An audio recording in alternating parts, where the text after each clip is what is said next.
Hey, what's going on, folks? It's Mike here, and welcome to the next lesson in our D programming language series. In this lesson, we're going to be talking about structs again, but I want to go ahead and start with a little bit of a pop quiz for you to see how we structure structs, meaning how is the actual data set up, how many bytes does it take, and then we're going to look at something known as a bit field to make things more efficient. So with that said, let's go ahead to our drawing board here, and I'm just going to go ahead and draw a struct here.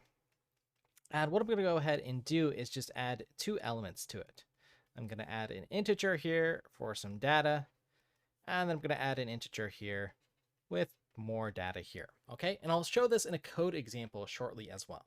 But my question is to you, how many bytes does this take here? Meaning, what is the size of this structure here, okay? And if you remember in D, when we allocate types like int, for instance, or really any of the primitive types, there is a known size. So if we want, and let's go ahead and just do a quick test run here, just to give you a little bit of a hint here for this program.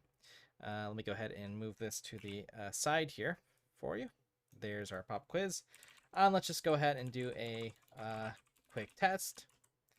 And write the main.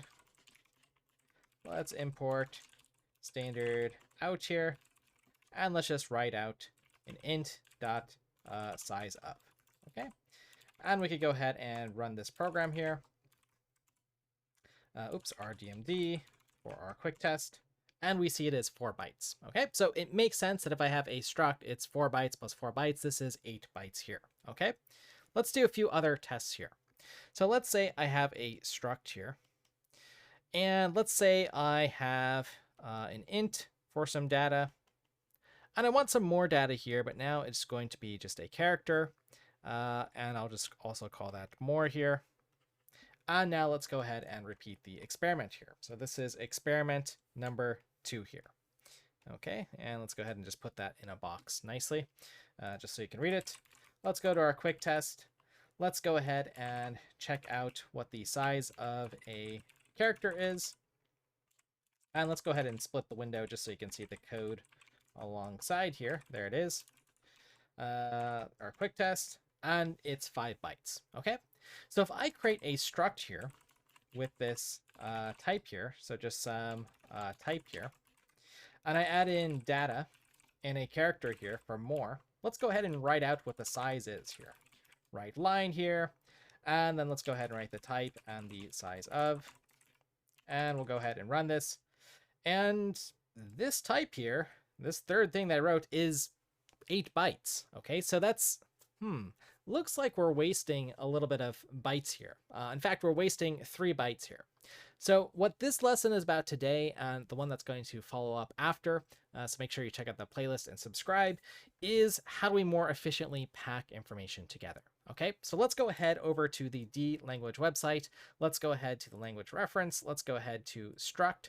And what we're going to learn about today is something known as a bit field here. So I'm going to go ahead and find it here, bit field.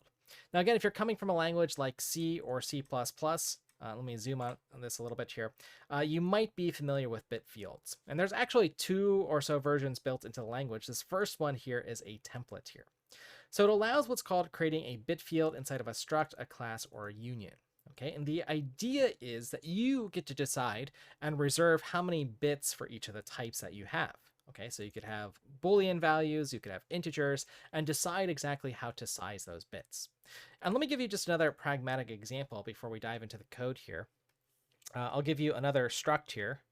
For instance, if I call it date, for instance, and I want to store as an integer, say the day, and another integer for, say, the year, and another integer for the month.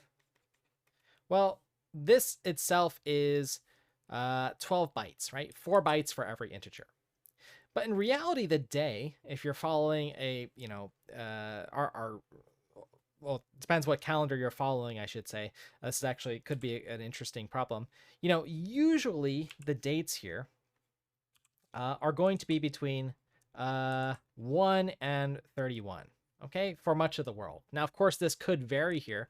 So how many bytes do I actually need? Do I need 4 bytes here, or 32 bits? No, I don't. I need, let's see, I need 2 to the power of 3 is 8, to the power of 4, 16, to the power of 5 is 15. So really, I should be able to just get away with, say, 5 bytes here. Okay. And similarly for our year, we might determine that, we don't need a calendar software that goes to the year 2 billion. Maybe we do, again, if we're writing some sort of software simulation, or if we're being optimistic, that's fine. But likewise for our months, right, we only need a few bits of information. We don't even need that full byte. So we can compact this struct down and save a lot of information here. Okay, so that's the point of bitfields here. Okay, so here they are on the help page. And the idea is that we do have to align it to 8, 16, 32, or 64 bits total. That is one of the limitations with this template here, but I'll show you how to get around that in a little bit. Okay, so anyways, here was our little quick test here. But let's get to a more interesting example showing, again, the bit fields here and how to use them. Okay, so we're going to use something that's called a mixin, which is a really cool thing with a deprogramming language that we will cover itself later in the series. But the basic idea is a template, which again we still have to cover in this series, with the exclamation mark. And I use the bit field here, and I can add any number of parameters that I want here to this template here. This is like a variable number of template arguments, or variadic template. But I specify the type here, int, what I want to call it, and then how many bits I want for this particular field. Okay, and as long as these values add up to 8, 16, 32, or 64, which are our primitive types here, meaning 8 bytes is 64 bits, 4 bytes is 32 bits, etc., then I can use this bit field here. Okay, so I'll go ahead and again show the example of a data structure that's not packed, using 4 bytes for each of these fields, and one that is packing, using these 2 integers here for us. Okay, and you can see I already ran it there. But this first unpacked structure takes 8 bytes to store, and it's aligned every 4 bytes where it's putting the data. This pack structure, which is pretty neat here, has a size of just 1 byte here. I'm using 2 bits for this first part for whatever problem, maybe just an on or an off, for instance, some Boolean value, and then the other 6 bits of information for the second field. So imagine how much more compact this is. I've effectively, whatever, the savings is, I've saved 7/8, or roughly, I should say, 88% of our data here. So that's how important bit fields are, and to know about them and to have this actual compressed structure. Now, if I told you, for instance, if you're someone who uses Google Drive or Dropbox or Apple Cloud, that you could have 88% more storage if there was a way to compress information more efficiently, you would want that, right? You would want, when you download something, it to be smaller and more compressed if you're able to do that. Okay, so this is kind of an extreme example showing it, but again, it's just a cool thing to do. Now, if you're coming from other languages, you might not particularly like this mixin that we're using here. It's a little bit more verbose. I like it, though, however, because you get some safety here, meaning that these bit fields add up to a known type here, 8, 16, or 32. Now, for those of you who like the C style way, we can also do that in Dlang here.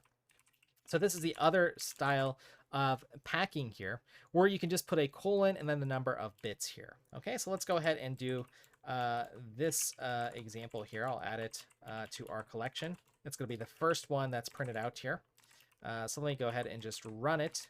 And we know what it's printing out here, so let me show the structure. Now, first and foremost, depending on what version of D you're using, you'll get an error here. Let me show you what that error is here. And if you have a newer version, I need to update my compiler here. You should be able to just run either dash preview equals bitfields, or again, if you're new enough, I think this feature is already built in for you. But anyways, what this one is showing, I'm using a short, which is 2 bytes of data here. And it looks like it decided for this layout here to lay out for this short the first 2 bits here and then the next bit here already. Okay, so that is how that works here. Okay, now again, this is the preview feature. I would expect that we would be able to get this into actually 1 byte here. In fact, let's actually try it with an int here. Let's see what happens if we just play around with this a little bit here. Yeah, it's still packing it down into whatever the type is that I chose here. Looks like the mixin's a little bit more efficient because it is counting the exact bits for us, so that might be another reason to use it. So overall, I like the bitfield template, but you do have this as an option. It is going to pack it down to a short. Now, of course, I could probably use a char here, and this is what our bitfield's doing a little bit smarter for us. And I can get this packed down into a smaller structure, matching what our bitfield is doing. In fact, this is probably just, storing, the first 2 bits of a char for us because this adds up to 8. So it's just figuring out, hey, I'm going to use a character here. Okay, just like we did here. So anyways, folks, that's what we have here with bitfields. 2 different ways to do them. You can use this preview option if you've got a newer version of the compiler than I do. Let's see what version I'm running here. Yeah, it looks like I've got a pretty decent one, but this should come out of preview mode at some point here, but you can run it if you like that. But again, I like the mix-in strategy because let me go ahead and show you if I try to do something weird here. Let's go ahead and run this again. It'll tell us, it'll throw an assertion, say, hey, field widths must sum up to 8, a power of 2, right? Something that fits this type, a char, a short, an int, or a long, which would be 1, 2, 4, or 8 bytes, or the associated 18, 16, 32, or 64 bits. Okay, so again, I like using the mixins here if I'm going to use bitfields, and it's just another cool feature of the D programming language. All right, folks, so before I leave you, let me go ahead and just point you to my courses page if you want to go ahead and follow along and track your progress. I am going to do another follow on a lesson here talking about struct alignment. So again, you'll be able to track your progress. All right, folks. And with that said, thank you as always for your time and attention. Thank you to my subscribers, viewers, and members supporting this channel. I appreciate it so much. And I'll look forward to seeing you folks in the next video.